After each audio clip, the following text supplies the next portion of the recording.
Welcome back to Sports for Real. This is Coach Hall. By now, you've heard about the situation that took place last night between the Cincinnati Bengals and the Buffalo Bills on Monday Night Football. Bills safety Damar Hamlin made a routine tackle, popped up, then immediately fell back down, having an apparent heart attack. What's memorable or unforgettable about the situation are the catastrophic looks on the faces of the players on both teams. The game was stopped, of course, and Hamlin was administered CPR right there on the field.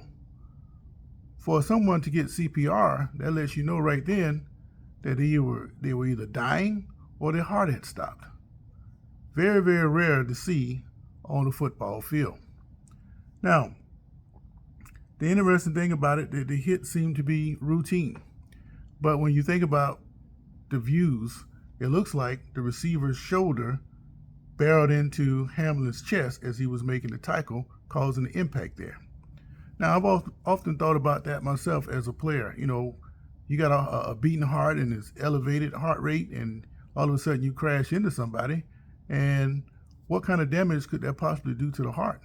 Well, like anything, if you have a perfect hit, it can do the same damage of what we saw happen to Hamlin last night. Same thing in boxing, hockey. All the sports have all had the same kind of thing take place. It can happen anywhere. But the question is, what's next? The NFL and football in general is already under attack for the way that they handle sports injuries, number one, and two, the excessive way they try to overprotect player safety. So a lot of questions have to be answered now as to what's going to happen next. Personally, I think football is on the clock. I felt that way for several years now. As I said just as recently on film as last week, you cannot have a game if only one side of the ball is allowed to play. Offensive players seem to be able to do what they want to do, but the defenders, you have to hit the guy perfectly in the right spot, or you can't land on him, or you got to do something where you don't really have time to determine what's right and what's wrong. So football, they're going to have to figure out what is to take place. Now, if you ask me, most of these guys that play these games, they know the risk. They know up front what could possibly happen, but they go anyway because the sport is so lucrative. So I'm proposing that if you're going to continue to play this game and cut out all the hypocrisy, because there's no way that you can legislate contact out of a sport like football. I say have the players sign a waiver, give them some very, very good insurance policies, give them some very, very great injury situations where they can prosper from if they were actually hurt. Have them sign that deal, and let's go play some football. That's the only way you're going to resolve it. But if you keep taking all the ability to play away from the defense only and let the offense run rampant and do what they want to do, I mean, you don't have a game. But back to reality. This game was canceled, which is the last week of the season. Well, it wasn't canceled, it was postponed. But how do you make it up?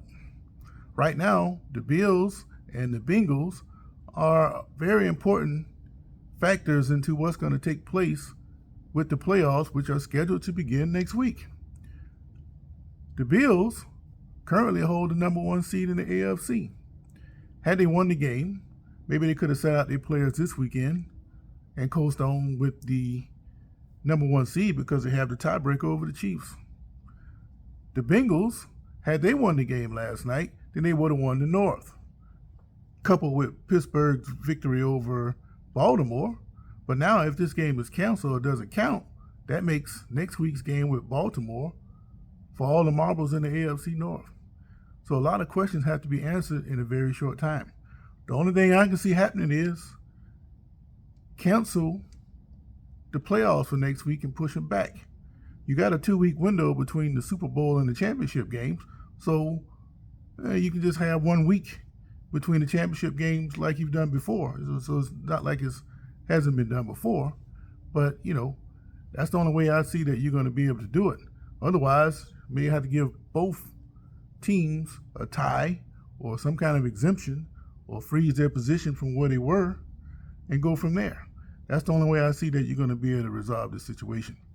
But again, the important thing is Mr. Hamlin, what I understand, he's got his normal functions, but he's still in critical condition. So we'll all hope that he bounces back and is able to return to a normal lifestyle. But it opens up a lot of questions about the NFL going forward. But again, I think football is on the clock. It's just a matter of time. The question is, how do you replace the income that's generated by a sport like football and continue forward? It's going to be hard for a lot of people to give up their money, especially the owners, the TV stations. Football keeps everything alive. So it'll be interesting to see how everything unfolds. This is Sports for Real.